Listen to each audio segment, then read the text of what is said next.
1889 খ্রিস্টাব্দে তখন ঘোষণা হলো সেই জাতিসংঘের মধ্যে, যেখানে জাতি বেজাতি মিলে একটা জাতিসংঘ তৈরি করেছে। তারা বলল যে আজ থেকে 1 মে শ্রমিক দিবস হবে, শ্রমিকদের বন্ধ ছুটি ঘোষণা হলো। শ্রমিকদের ছুটি ঘোষণা করা হলো, বিশ্বের 83টা দেশ শ্রমিকদেরকে ছুটি দিল এই দিনে। কিন্তু আজও পর্যন্ত শ্রমিকদের সেই দাবি মানা হলো না যে প্রত্যেকটা কার্যালয়ে প্রত্যেকটা কাজে কর্মে শ্রমিকদেরকে 8 ঘন্টার বেশি ডিউটি করানো হবে। আজকে আপনারা জানেন আজকে হচ্ছে 1 মে। আজকে কি বলেন তো? সবাই বলেন কি মে? আজকে কি দিবস? শ্রমিক দিবস। বলেন তো এই মহল্লায় হাজি বেশি না শ্রমিক বেশি? শ্রমিক বেশি। প্রত্যেকটা হাজি একজন শ্রমিক, আবার প্রত্যেকটা শ্রমিকও একজন শ্রমিক, ঠিক কিনা বলেন? সেজন্য হজে যারা যাবেন, হজের বিষয়গুলো জানা অবশ্যই কর্তব্য আমাদের জন্য, যেহেতু এটা ইসলামের একটি রোকন। তো যারা হজে যান তাদেরকে তাদের মুআল্লিমরা বিভিন্ন ট্রাভেলস গুলো তাদেরকে ভালো ট্রেনিং দেওয়ানো হয়, বিভিন্ন বিষয়ে বলা হয়। যেহেতু হাজির তুলনায় শ্রমিকের পরিমাণ বেশি, তাই শ্রমিক দিবসে শ্রমিকদের নিয়ে আলোচনা করাই সবচেয়ে বেশি উত্তম মনে করি। কি বলেন আপনারা? কারণ আমাদের যখন 1 মে চলে আসে তখন বিশ্বের প্রায় 83টা দেশের মধ্যেই 1 মেকে উপলক্ষ করে এই দিন বন্ধ বা ছুটি ঘোষণা করা হয়। এবং বিশ্বের অনেক দেশের বড় বড় রাজনীতিবিদরা এই 1 মেকে উপলক্ষ করে একটা বক্তব্য দিয়ে থাকে। এমনকি আমাদের দেশে ছোট থেকে ছোট, বড় থেকে বড় সকল রাজনৈতিক অরাজনৈতিক দলগুলো তাদের একটি ব্যানার নিয়ে এই 1 মেতে শ্রমিকদেরকে নিয়ে বিভিন্ন সান্ত্বনামূলক বক্তব্য দিয়ে থাকে কি থাকে না? তাহলে সবাই যেহেতু বক্তব্য দেয়, আমার রাসূল সাল্লাল্লাহু আলাইহি ওয়াসাল্লাম এবং আল্লাহ তাআলা কি বক্তব্য দিয়েছেন সেটা জানার প্রয়োজন আছে কি নাই? ইসলামে তারা আমাদেরকে পশ্চিমারা এবং আমাদের বর্তমানের যে জালেম নামে শোষকরা আমাদেরকে বেশি অধিকার দিচ্ছে, নাকি ইসলাম আমাকে বেশি অধিকার দিয়েছে শ্রমিককে, এটাও প্রত্যেকটা শ্রমিকের জানার দরকার আছে। যখন শ্রমিক বুঝতে পারবে যে মালিক তাকে বেশি অধিকার দিয়েছে, শ্রমিক সেই মালিকের কাজ করতে পাগল পারা হয়ে যাবে, ঠিক কিনা বলেন? আপনি যদি বুঝেন যে আপনার কাজের মূল্য কত, আপনি যদি জানেন আপনার অধিকার সমাজের মধ্যে কত, তখন সেই অধিকার আদায় করতে এবং আপনার কাজের মূল্য আদায় করাটা আপনার জন্য সহজ হয়ে যাবে। ইসলাম একজন শ্রমিককে কি অধিকার দিয়েছে, একজন শ্রমিকের সাথে মালিকের সম্পর্ক কি, এটা জানার দরকার আছে কি নাই? যারা শ্রমজীবী মানুষ, আল্লাহ তাআলা প্রত্যেকটা মানুষকে শ্রমজীবী হওয়ার নির্দেশ দিয়েছেন। সুবহানাল্লাহ বলেন। আল্লাহ তাআলা সূরাতুল জুমআর মধ্যে বলেন, ফাইযা কুদিয়াতিস সালাতু ফান্তাশিরু ফিল আরদি ওয়াবতাগু মিন ফাদলিল্লাহ। সূরা জুমআ একটি পবিত্র কোরআনের অন্যতম সূরা। আল্লাহ তাআলা জুমআর দিনের নামে একটি সূরা রেখেছেন। নাম কি বলেন তো চিৎকার দিয়ে? সূরাতুল জুমআ। নাম কি? সূরা জুমআ। আল্লাহ তাআলা সূরাতুল জুমআর মধ্যে বললেন, বান্দা আমার কাজ করবা, ইবাদত করবা কার বলেন তো? আমার ইবাদত করে তারপর হাত পা গুটিয়ে বসে থাকবে না, বরঞ্চ জমিনের মধ্যে ছিটিয়ে পড়বে, সালাম ফিরাবে। তোমার আর কোনো কাজ নাই। ফজরের সালাত পড়ছো, সালাম ফিরাইলা, মসজিদে তোমার আর কোনো কাজ নাই। আমার ইবাদত তোমার এখন অন্যতম নয়, বরং তোমার রিজিকের অন্বেষণ। ওয়াবতাগু মিন ফাদলিল্লাহ। আমি জমিনের মধ্যে যেই নিয়ামত তোমার জন্য রেখেছি সেই নিয়ামত অন্বেষণে ছুটে যাও। সুবহানাল্লাহ। এই নির্দেশ দিয়েছেন কে? আল্লাহ সুবহানাহু ওয়া তাআলা। এজন্য প্রতিটা মানুষকে আল্লাহ তাআলা কর্মঠ এবং শ্রমিক হওয়ার নির্দেশ দিয়েছেন। সুবহানাল্লাহ বলেন। যাকে যে সেক্টরে আল্লাহ তাআলা বানিয়েছেন সে সেই সেক্টরে সে কাজ করবে, তার শ্রমটাকে কি করবে? ব্যয় করবে, সময়টাকে ব্যয় করবে। কোনো অলস ব্যক্তির ইসলামের মধ্যে কোনো দাম নাই। বলেন, ইসলামে কোনো অলস ব্যক্তির কি নাই? স্থান নাই। এজন্য আল্লাহ রাসূল সাল্লাল্লাহু আলাইহি ওয়াসাল্লাম অলসতা থেকে বাঁচার দোয়া শিক্ষা দিয়েছেন। সুবহানাল্লাহ বলেন। যারা অলস তাদের মগজের মধ্যে শয়তান বাসা বাঁধে। কে বাসা বাঁধে? আপনি কোনো কাজ করবেন না, যখন একা একা বসে থাকবেন, শুয়ে থাকবেন, তখন দেখবেন সবচেয়ে বেশি আপনাকে ধোঁকা দেয় শয়তান। আর যখন কর্মব্যস্ত থাকবেন তখন শয়তান আপনাকে ধোঁকা দেওয়ার সময় পায় খুব কম, কারণ আপনি একটি কাজের মধ্যে ব্যস্ত আছেন। এই জন্য কর্মঠ মানুষের মূল্য ইসলামের মধ্যে বাড়িয়ে দিয়েছেন কে? আল্লাহ রাসূল সাল্লাল্লাহু আলাইহি ওয়াসাল্লামকে প্রশ্ন করা হয়েছে, ইয়া রাসূলুল্লাহ, ইয়া হাবিবাল্লাহ, উত্তম উপার্জন কোনটি, উত্তম কাজ কোনটি? আল্লাহ রাসূল সাল্লাল্লাহু আলাইহি ওয়াসাল্লাম বলেছেন, যে ব্যক্তি নিজের হাতে কামাই করে এর চেয়ে উত্তম আর কোনো কাজ হতে পারে না। আজকে যারা নিজের হাতে কাজ করে তাদেরকে আমরা শ্রমিক এবং নিম্ন পদস্থ লোক মনে করি, সমাজের মধ্যে তাদেরকে কোনো মূল্যায়ন করতে চাই না। আল্লাহ পৃথিবীতে দুইটা ভাগে ভাগ করেছেন মানুষকে, একটা হলো মালিক শ্রেণী আর একটা হলো শ্রমিক শ্রেণী। যদি দুই ভাগ না করতেন তাহলে পৃথিবীটাকে অচল করে দিতেন কে? আল্লাহ পৃথিবী অচল করে দিতেন। সবাই যদি মালিক হতো, কেউ যদি শ্রমিক না হতো, তাহলে এত সুন্দর সুন্দর জামা গেঞ্জি টুপি আপনি পরতে পারতেন না। সব মালিকরা হাত গুটিয়ে বসে থাকতো, শ্রমিক খুঁজে পাইতেন না, ঠিক কিনা বলেন? আমাদের সমাজের মধ্যে দেখবেন যে শ্রমিক তার কত মূল্য। একজন শ্রমিক আজকে বিদ্যুতের তারের খুঁটির তার যদি ছিঁড়ে যায়, শ্রমিকের প্রয়োজন হয়, সেখানে শ্রমিক এসে ঠিক করে। আপনার রাস্তা যদি অপরিচ্ছন্ন হয়ে যায়, একজন শ্রমিকের প্রয়োজন পড়ে। আপনার একটা কাপড় যদি দামি কাপড় বুনতে হয়, একজন শ্রমিকের প্রয়োজন আছে কি নাই? তাহলে পৃথিবীকে সচল রাখার জন্য, আর্থিকভাবে দেশকে স্বাবলম্বী করার জন্য শ্রমিকের বিকল্প আর কিছু হতে পারে না। সুবহানাল্লাহ বলবেন না? আল্লাহ তাআলা এই জন্য শ্রমিকের মূল্য অনেক দিয়েছেন। শ্রমিকের মূল্য বাড়িয়ে দিয়েছেন কে? আল্লাহ তাআলা। কিন্তু বড় পরিতাপের বিষয়, পৃথিবীতে ধাপে ধাপে মাঝে মাঝে কিছু জালেম চলে আসে। এই জালেমরা এই শ্রমিকদের উপর এমন ভাবে জুলুম করে যে তাদের উপর জুলুম করে তাদের পিঠ যখন দেয়ালে ঠেকে যায়, তখন তাদের মাধ্যমেই বিস্ফোরণ হয়ে 1 মে বিশ্বের মধ্যে একটা আন্তর্জাতিক দিবস হিসেবে স্বীকৃতি পেয়ে যায়, ঠিক কিনা বলেন? আজ থেকে প্রায় 140 বছর পূর্বে, সেই পূর্বের ঘটনা 1886 সালে আমেরিকার এক শহরের মধ্যে কিছু শ্রমিক সোচ্চার হয়ে উঠল। তৎকালীন সময় শ্রমিকদেরকে দিয়ে কাজ করানো হতো 16 ঘন্টা কিংবা 20 ঘন্টা, বাধ্যতামূলক তাদেরকে 16 ঘন্টা কাজ করতেই হতো। 16 ঘন্টার বাইরে যে কাজটা করতো সেটা ছিল তাদের ওভারটাইম। সেটা ছিল কি? ওভারটাইম। এই ইতিহাস আপনারা অনেকে জানেন না। জানেন শ্রমিক দিবস বন্ধ দিয়েছে, ঘুমাইতে। আজকে সারাদিন ঘুরবেন আর ঘুমাবেন। আপনাদের শ্রমিকদের শ্রমিক দিবস আসলো কোথা থেকে জানার দরকার আছে না? তো কিছু সুচ্ছার শ্রমিক তারা বলল, না, 16 ঘন্টা যদি কাজ করি তাহলে সন্তানকে সময় দিতে পারি না, স্ত্রীকে সময় দিতে পারি না, আমি নিজের ঘরের সংসারের কোনো কাজ করতে পারি না, এমনকি আমার কাজের চাপের কারণে ঘরের বাজার সদাই করতে পারি না, স্ত্রীর পর্দার কোনো ব্যবস্থাও থাকে না, স্ত্রী বাধ্য হয়ে নিজে বাজারে বের হতে হয়, ঠিক কিনা বলেন? শ্রমিকরা সোচ্চার হয়ে উঠল। তৎকালীন সময়ে বিশ্বের বিভিন্ন রাষ্ট্রের মধ্যে শ্রমিকরা আন্দোলন শুরু করলো, একটা জোয়ার শুরু হলো। এই আন্দোলন শুরু হলো জানুয়ারি থেকে। জানুয়ারি, ফেব্রুয়ারি, মার্চ, এপ্রিল পর্যন্ত চলতে লাগলো। ঠিক মের 1 তারিখে সে আমেরিকার শহরের মধ্যে কিছু মানুষ, শিকাগো শহর, সেখানে কিছু শ্রমিকরা একত্রিত হয়েছে তাদের দাবি আদায়ের জন্য। সেখানে আগন্তুক এক বোমা বিস্ফোরণ করে হাজার হাজার শ্রমিককে শহীদ করে দেওয়া হয়েছে, যারা মুসলিম ছিল, যারা ছিল সাধারণ অন্য ধর্মাবলম্বী, সেই সকল শ্রমিকদের উপর জুলুম করে তাদেরকে হত্যা করা হয়েছে। বলেন নাউজুবিল্লাহ।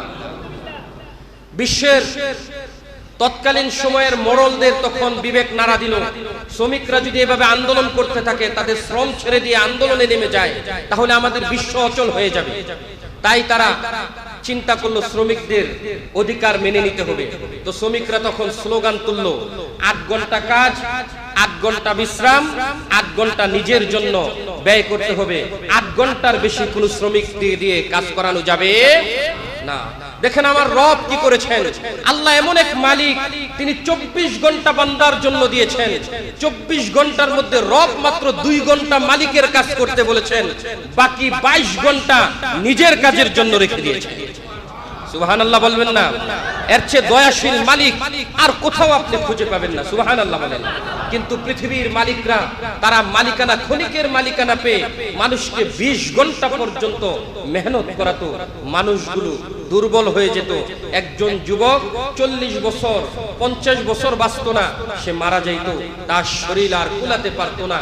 তখনকার সময় থেকে 1889 খ্রিস্টাব্দে তখন ঘোষণা হলো সেই জাতিসংঘের মধ্যে, যেখানে জাতি বেজাতি মিলে একটা জাতিসংঘ তৈরি করেছে।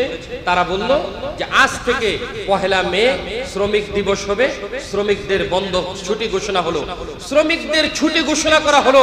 বিশ্বের 83টা দেশ শ্রমিকদেরকে ছুটি দিল এই দিনে, কিন্তু আজও পর্যন্ত শ্রমিকদের সেই দাবি মানা হলো না যে প্রত্যেকটা কার্যালয়ে প্রত্যেকটা কাজে কর্মে শ্রমিকদেরকে 8 ঘন্টার বেশি ডিউটি করানো হবে না।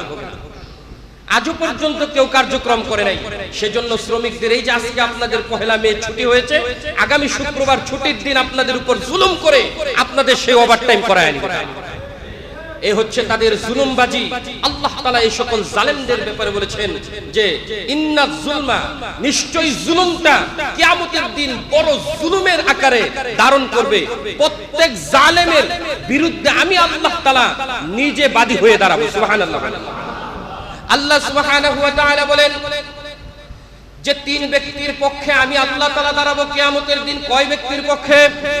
3 ব্যক্তির পক্ষে আমি আল্লাহ তাআলা কিয়ামতের দিন দাঁড়াবো বাদী হয়ে। সরকারবাদী মামলা হয়ে যাবে 3 ব্যক্তির বিরুদ্ধে, আর আল্লাহ তাআলা 3 ব্যক্তির পক্ষে দাঁড়াবেন। এক ব্যক্তি হলো ওই ব্যক্তি যে ব্যক্তি নিজ হাতে কামাই রোজগার করে, কামাই রোজগার করার পর যেই শ্রমিকের শ্রমের মূল্যটা তার মালিক দিল না, তার পরিশ্রমের টাকাটা তাকে বুঝিয়ে দিল না, আল্লাহ তাআলা বলেন হাসরে মাহশুরায় ওই মালিকের বিরুদ্ধে আমি আল্লাহ তাআলা নিজে বাদী হয়ে মামলা দায়ের করে দিব। বলেন নাউজুবিল্লাহ। আল্লাহ তাআলা শ্রমিকের মূল্যটা দুনিয়ার জমিনেও বাড়িয়ে দিয়েছেন। আল্লাহর রাসূলকে আল্লাহ জানিয়ে দিলেন, রাসূল শ্রমিককে ঘোষণা দিয়ে দেন প্রত্যেক মালিকের যেন এই অবস্থা হয়, মালিক তার শ্রমিকের কর্মচারীর বেতনটা কখন দিবে, তার গামটা শুকানোর আগেই যেন তার বেতনটাকে পরিশোধ করে দেয়। ঘোষণা দিলেন কে? আল্লাহ তার রাসূলকে জানিয়ে দিলেন, ও রাসূল, পৃথিবীর মধ্যে 2 শ্রেণীর ব্যক্তি আছে, মালিক এবং শ্রমিক। মালিক জাতিরা তারা মালিকানা পেয়ে, ক্ষণিকের মালিকানা পেয়ে মৃত্যুর কথা ভুলে যায়। তারা শ্রমিকদের উপর যখন জুলুম করবে, শ্রমিকদের ব্যাপারে আপনি রাসূল এমন কঠোর হুঁশিয়ারি দিবেন যাতে করে আপনার উম্মতের মধ্যে কেউ মালিক হয়ে শ্রমিকের উপর জুলুম করতে না পারে। আল্লাহর রাসূল বিদায় হজের ভাষণে একটা ভাষণ দিলেন, আরাফাতের ময়দানে একটা ভাষণ দিলেন শেষ হজের সময়, যাকে বিদায় হজের ভাষণ বলে। বিদায় হজের ভাষণের মধ্যে আল্লাহ তাআলা বিভিন্ন বিষয়ে কথা বললেন, আল্লাহর রাসূল বিভিন্ন বিষয়ে কথা বললেন। এর মধ্যে সাহাবায়ে কেরামদের থেকে সাক্ষ্য নিলেন, ও সাহাবারা, আমি কি তোমাদেরকে ইসলামটাকে বুঝিয়ে দিতে পারলাম? সাহাবারা বললেন, ইয়া রাসূলুল্লাহ, শুধু ইসলামকে আপনি বুঝিয়ে দেন নাই, বরং আমাদের কাছে হাতে কলমে পৌঁছে দিয়েছেন। আল্লাহর রাসূল সকলকে সাক্ষী ডাকলেন, সকলে হাত উঠালেন, আল্লাহ তাআলাকে সাক্ষী রেখে আল্লাহ তাআলার রাসূল বললেন, ও আল্লাহ, আপনি সাক্ষী থাকেন, আপনার বান্দারা সাক্ষ্য দিচ্ছে আমি পরিপূর্ণভাবে পৌঁছে দিয়েছি। রাসূল সেখানে 3টা কথা বিশেষভাবে বলেছেন। এর মধ্যে 3টা কথার মধ্যে আল্লাহর রাসূল সাল্লাল্লাহু আলাইহি ওয়াসাল্লাম শ্রমিক এবং গোলামদের ব্যাপারে কথা বলেছেন। সুবহানাল্লাহ। ঘরের কাজের বুয়া থেকে নিয়ে পার্লামেন্টের শ্রমিক পর্যন্ত প্রত্যেকটা শ্রমিকের হক আদায় করতে হবে পরিপূর্ণভাবে। আল্লাহর রাসূল বললেন, ও আমার উম্মত, সাবধান থাকো, শ্রমিকের উপর কখনো জুলুম করবে না। তোমরা যেই খাবারটা খাবে, তোমাদের কাজের লোকটাকে ঠিক সেই খাবারটা খাওয়াবে।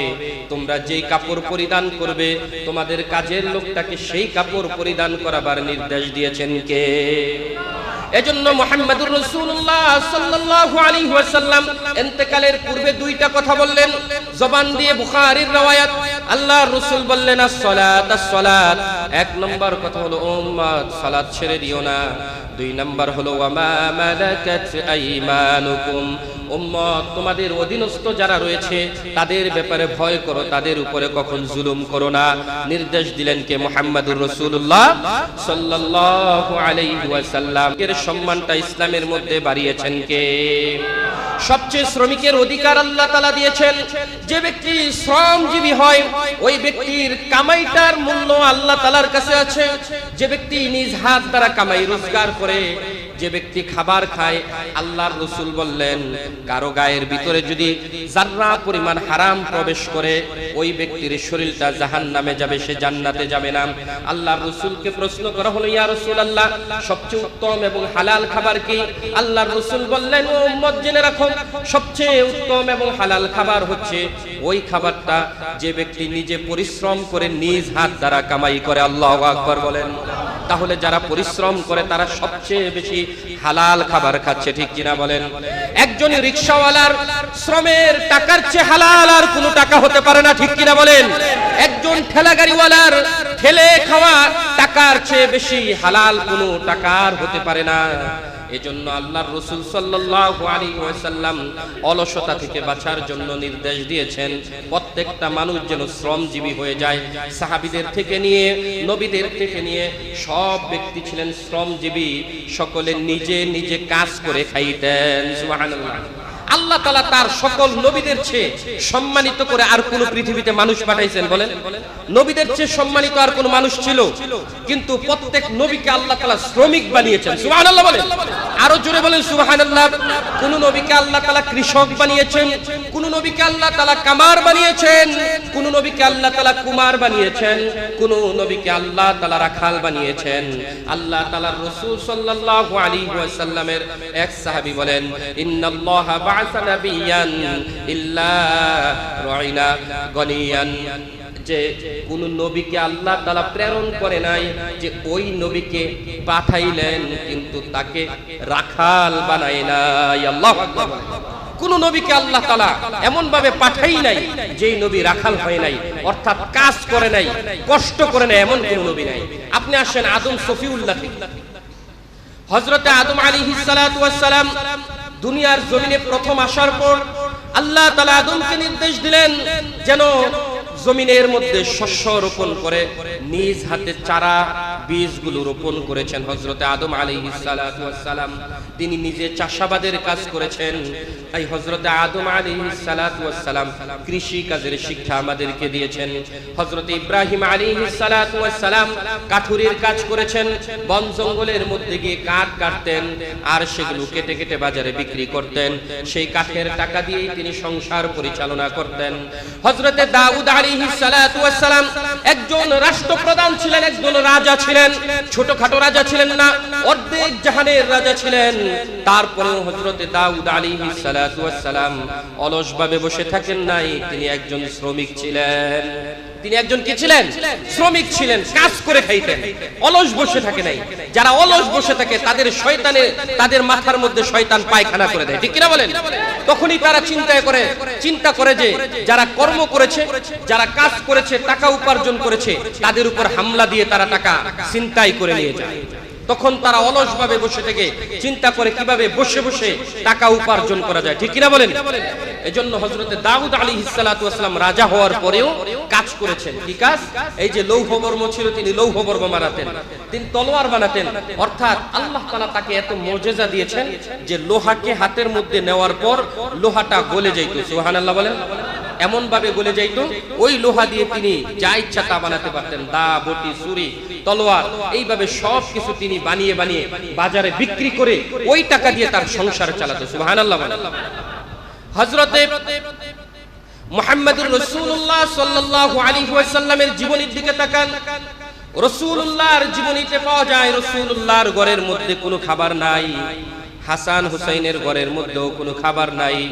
আল্লাহর রাসূল সাল্লাল্লাহু আলাইহি ওয়াসাল্লাম ইহুদির বাগানের মধ্যে সারা দিন কাজ করে কিছু খেজুর এনেছেন বিনিময়ে। অর্থাৎ আল্লাহর রাসূল নিজেও কাজ করেছেন, ওই খেজুর এনে নিজে খেয়েছেন, হাসান হুসাইনকে খাইয়েছেন।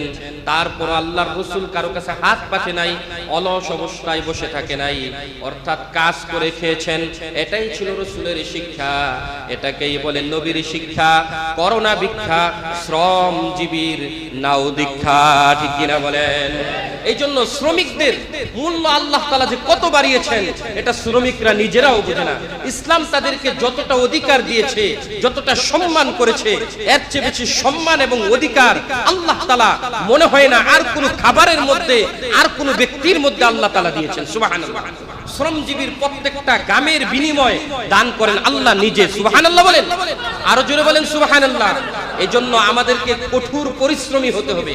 মক্কার মধ্যে সবচেয়ে ধনী একজন সাহাবী ছিলেন আব্দুর রহমান ইবনে আউফ রাদিয়াল্লাহু তাআলা আনহু। নাম কি বলেন তো? আব্দুর রহমান ইবনে আউফ রাদিয়াল্লাহু তাআলা আনহু মক্কার মধ্যে ধনী একজন ব্যবসায়ীদের মধ্যে তিনি একজন ব্যবসায়ী ছিলেন।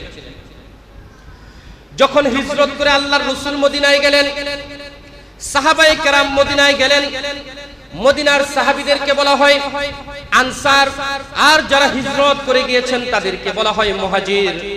মুহাজির সাহাবীরা যখন মক্কায় বড় বড় ব্যবসাগুলোকে ছেড়ে আল্লাহ এবং তার রাসূলের জন্য মদিনায় চলে গেলেন। হযরতে আবু বকর মক্কা ছেড়ে মদিনায় চলে গেলেন, হযরতে ওমর মক্কা ছেড়ে মদিনায় চলে গেলেন, আব্দুর রহমান ইবনে আউফ মক্কা ছেড়ে মদিনায় চলে গেলেন, হযরতে উসমান গনি রাদিয়াল্লাহু তাআলা আনহু মক্কা ছেড়ে মদিনায় চলে গেলেন। তারা যাওয়ার পরে সকলের ব্যবসাগুলো বন্ধ হয়ে গিয়েছে, কেউ ব্যবসা বাণিজ্য আর করার কোনো সিস্টেম নাই। আল্লাহর রাসূল একটা সিস্টেম চালু করলেন, ও সাহাবারা যারা মদিনার মধ্যে আনসার আছো, তোমরা যদি তোমাদের মক্কার ভাইদের দায়িত্ব গ্রহণ করো তাহলে তোমাদের মক্কার ভাইদের জন্য সহজ হয়ে যায়। তাই আল্লাহর রাসূল এক পাশে মক্কার সাহাবীদেরকে রাখলেন, আরেক পাশে মদিনার সাহাবীদেরকে রাখলেন। মদিনার এক একজন সাহাবীকে ডাক দিয়ে দিয়ে আল্লাহর রাসূল জোড়া মিলিয়ে দিলেন। এর মধ্যে হযরত আব্দুর রহমান ইবনে আউফ রাদিয়াল্লাহু তাআলা আনহুর জোড়াটা আল্লাহর রাসূল মিলালেন। সাদ ইবনে রবি' রাদিয়াল্লাহু তাআলা আনহু একজন আনসারী সাহাবী, তাকে ডাকলেন আর বললেন, ও সাদ ইবনে রবি, হযরত আব্দুর রহমান ইবনে আউফ মক্কার মধ্যে শ্রেষ্ঠ একজন ব্যবসায়ী ছিলেন, আজকে ইসলামের জন্য সবকিছু ত্যাগ করেছে, তুমি আব্দুর রহমান ইবনে আউফের দায়িত্ব নিয়ে যাও, আজকে থেকে তোমরা দুইজন ভাই ভাই। সাদ ইবনে রবি রাদিয়াল্লাহু তাআলা আনহু আব্দুর রহমান ইবনে আউফকে বললেন, ও সাহাবী, জানি না আপনার পরিচয় কি, আপনাকে ইতিপূর্বে কখনো দেখি নাই, কিন্তু আল্লাহর জন্য এবং রাসূলের জন্য যেহেতু সবকিছু ত্যাগ করেছেন, আমার জীবনের যা কিছু আছে সবকিছু অর্ধেক আপনাকে দান করে দিলাম। সাদ ইবনে রবি আব্দুর রহমান ইবনে আউফের হাতটা ধরলেন, হাত ধরে ঘরের ভিতরে নিয়ে গেলেন, নিয়ে খাটের মধ্যে বসালেন আর বললেন, ভাই শোনো, আমার দুজন স্ত্রী আছে, দুইজন স্ত্রীর মধ্য থেকে যেই স্ত্রীটা তোমার পছন্দ হবে আমি তাকে তালাক দিয়ে দিব, তুমি তাকে বিবাহ করে নিবে। আমার দুইটা ঘর আছে, যেই ঘরটা তোমার পছন্দ হবে সেই ঘরটা তোমার নামে একেবারে জমি করে দিব, লিখে দিব, তুমি সেই ঘরটাকে নিয়ে নিবে। আমার অনেকগুলো ব্যবসা আছে, যেই ব্যবসা প্রতিষ্ঠানটা তোমার কাছে ভালো লাগবে ওই ব্যবসাটা তোমাকে আমি দান করে দিব, তোমাকে আমি লিখে দিব। আব্দুর রহমান ইবনে আউফ বললেন, তুমি আল্লাহ এবং রাসূলের জন্য যেহেতু এতটা কুরবানি করতে পেরেছো আমি সন্তুষ্ট হলাম, তোমার কোনো কিছুর প্রয়োজন নাই, আমি একজন ব্যবসায়ী, আমি ব্যবসায়ী পলিসি জানি, তুমি আমাকে বাজারটা দেখায় দাও, কোথায় বাজার, বাজারে যদি আমাকে পৌঁছাতে পারো কোনো না কোনো কাজ করে আমি খেতে পারবো। আল্লাহু আকবার বলেন। আউফকে এত কিছু অফার করার পরেও তিনি তার ভাইয়ের কোনো কিছু নিলেন না, বরং বাজারে চলে গেলেন, সেখানে আবার তিনি ব্যবসার কাজে হাত দিলেন। যখন পরিশ্রম শুরু করলেন, মক্কার চেয়ে দ্বিগুণ ধন সম্পদ আল্লাহ তাআলা আব্দুর রহমান ইবনে আউফকে দান করে দিলেন।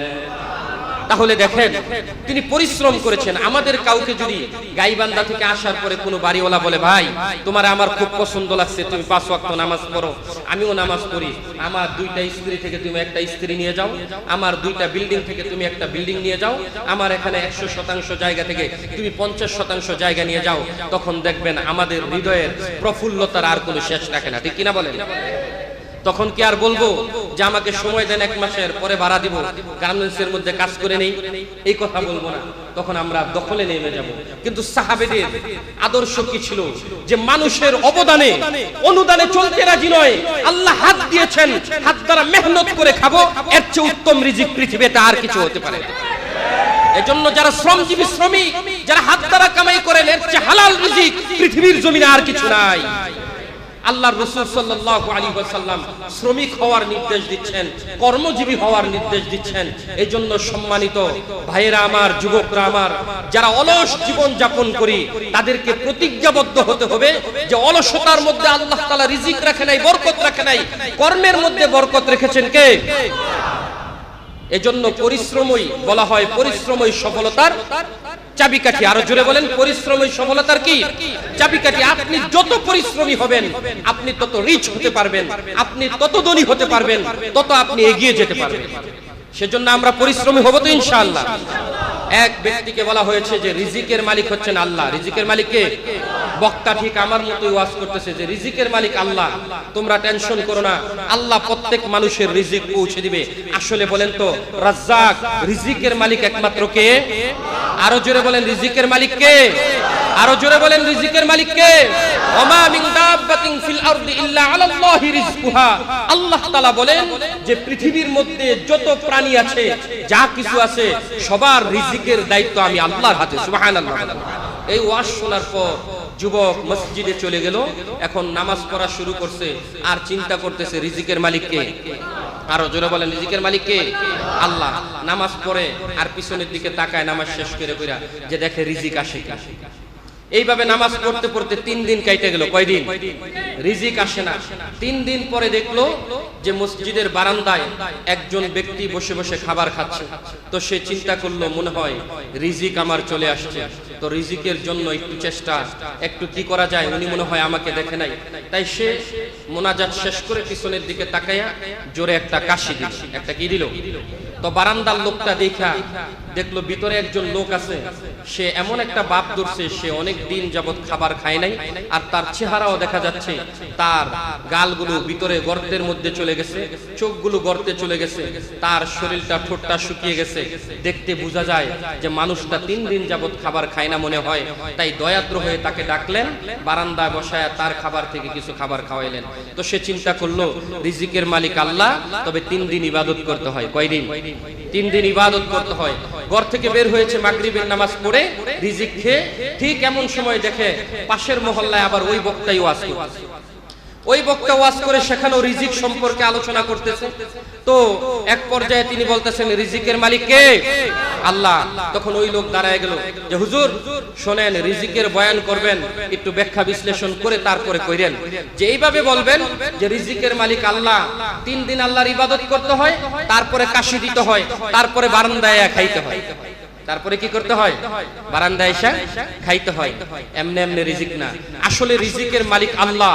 কিন্তু আল্লাহ তাআলা রিজিকের প্রসেসিং শিখিয়ে দিয়েছেন, সিস্টেম আল্লাহ তাআলা শিখিয়ে দিয়েছেন। প্রত্যেক ব্যক্তি কাজ করবে, কাজ অনুযায়ী আল্লাহ তাআলা তাকে রিজিক দান করবে। আপনার জন্য বাজারের মধ্যে গোডাউনে মনে করেন সরকার পক্ষ থেকে চাল পাঠিয়েছে, এখন আপনি বলেন তো ঘরের মধ্যে বসে থাকলে কি চাল পাবেন, নাকি যত আগে গিয়ে সিরিয়াল ধরবেন তত আগে বেশি চাল আনতে পারবেন? ঘর থেকে বাজার পর্যন্ত যেতে হবে। রিজিক আল্লাহ তাকসিম করে রেখেছেন আপনার, আপনি রিজিক পর্যন্ত আপনার কর্মকে পৌঁছাতে হবে, শরীরকে নাড়াতে হবে। আপনার রিজিক খেয়ে হাত নড়বে, আপনার রিজিক খেয়ে জিহ্বা নড়বে, এদেরকে কাজ করাতে হবে। কাজ না করলে এদের মধ্যে রিজিক আল্লাহ পৌঁছাবে না। এই জন্য রিজিকের জন্য পরিশ্রমী হতে হবে। কি হতে হবে? পরিশ্রমী হতে হবে। আর আমরা যারা মালিক পক্ষ আছি, যাদেরকে আমরা কাজ করাই, এদেরকে আমরা ভাইয়ের মতো বুকে টেনে নিতে হবে। কিসের মতো টেনে নিতে হবে? কারণ তাদের একটা পদবি আছে। যারা মালিক পক্ষ তারা হচ্ছে ব্যবসায়ী, বড় বড় ব্যবসায়ী, ঠিক কিনা বলেন? ব্যবসায়ীদের অবস্থা হচ্ছে, আল্লাহর রাসূল বলেছেন, আত-তাজিরুস সাদুকুল আমিন, যে ব্যক্তি সত্যবাদী ব্যবসায়ী, হক পরিপূর্ণভাবে আদায় করে ব্যবসার, তার হাসর নিকাশ হবে কিয়ামতের দিন নবীদের সাথে, সাহাবীদের সাথে, সিদ্দিকদের সাথে। সুবহানাল্লাহ। তাহলে আপনাদেরকে দিয়ে কাজ করান আর তার টাকা না দেন, আপনি কর্মচারীকে দিয়ে কাজ করান, তার কর্মের টাকা না দেন, তাহলে আপনার হাসর কি সিদ্দিকদের সাথে হবে নাকি জাহান্নামীদের সাথে হবে? এই জন্য শ্রমিক এবং মালিক যখন একাকার হয়ে ভাইয়ের মতো মিলে প্রত্যেকের পাশে দাঁড়িয়ে সুন্দরভাবে কাজকে পরিচালনা করবে, তাদের মধ্যে রিজিকের বরকত দান করবেন কে? এই জন্য আমরা যারা মালিক পক্ষ আছি তারাও খেয়াল রাখতে হবে, যারা শ্রমিক পক্ষ আছি তারাও খেয়াল রাখতে হবে। শ্রমিকরা চিন্তা করবে হুজুরের মুখে আমাদের সম্মানের কথা শুনলাম, আমাদের ফজিলতের কথা শুনলাম, বাস আজ থেকে আমরা মালিকরা তো শুনছে, মালিকদেরকে ওয়াজ শোনায় দিব, মালিকরা ভালো হয়ে গেছে, তাই যাওয়ার কথা 8টায়, যাব 9টায়, আসার কথা 4টায়, আসবো 3টায়, এই কাজের মধ্যে ফাঁকি দিল তোমাকে গ্রেফতার করবেন কে? আরো জোরে বলেন কে? আপনাকে যেই কাজের জন্য নিয়োগ দেওয়া হয়েছে ওই কাজ মালিক সিসি ক্যামেরায় দেখো অথবা যে কোনো ভাবেই দেখো, আপনি দেখার চিন্তা করবেন না, আপনি চিন্তা করবেন এই কাজ আল্লাহ আপনাকে আমানত দিয়েছেন, আমানত যদি পরিপূর্ণ করেন তখনই আপনার মধ্যে বরকতের ফোয়ারা চালু হয়ে যাবে। এজন্য আমরা সবাই মিলে আমানতদারি হয়ে প্রত্যেকের ভাই হয়ে সহানুভূতি হয়ে কাজ করতে রাজি আছি তো ইনশাআল্লাহ? আরো জোরে বলেন, কাজ করতে রাজি আছি তো ইনশাআল্লাহ? আর এই যে ছুটি ছাটা আসে এগুলো আল্লাহর পক্ষ থেকে নিয়ামত। আল্লাহর পক্ষ থেকে কি? ছুটির দিন আপনি নিয়ামতের কাজে ব্যয় না করার কারণেই আল্লাহ আপনার উপর জালেম চাপায়া দেয় যে অন্য দিন ছুটির দিনটা আপনার কাজে লাগে। হাদিসের মধ্যে এসেছে যখন তুমি গুনাহ করবে, আমার নিয়ামতের শুকরিয়া আদায় না করবে, তখন তুমি যার অধীনস্থ থাকবে আমি আল্লাহ তাআলা এমন একজন ব্যক্তিকে তোমার উপরে চাপায়া দিব যে জালেম হবে, হোক তাকে রাষ্ট্রের মধ্যে চাপায়া দিব, অথবা তোমার ফ্যাক্টরির মধ্যে চাপায়া দিব, অথবা তোমার দোকানের মধ্যে চাপায়া দিব এমন ব্যক্তিকে যে তোমার উপর জুলুম করবে। এজন্য আমরা ছুটির দিনগুলোতে ইবাদত করব কার? বেশি সময় ব্যয় করব কার জন্য? তখন দেখবেন অন্য দিন আল্লাহ তাআলা যে ব্যক্তিরা আছে তাদের উপর রহম করবে, তারা সেই দিন আর আপনাদেরকে পরিশ্রম করাবে না। আমরা আল্লাহর নিয়ামতের শুকরিয়া আদায় করি না, কৃতজ্ঞতাও করি না, এজন্য আল্লাহ আমাদের উপর জালেম চাপিয়ে দিয়েছে। আল্লাহ হেফাজত করুক, সকলে বলেন আমিন। আল্লাহ আমাদেরকে কবুল করুক, সকলে বলেন আমিন। সকলকে কর্মজীবী কর্মঠ হওয়ার তৌফিক দান করুক, সকলে বলেন আমিন। আল্লাহ সকলের অলসতাকে দূর করে দেখ, সকলে বলেন আমিন। ওয়া আখিরু দাওয়ানা আলহামদুলিল্লাহি রাব্বিল আলামিন।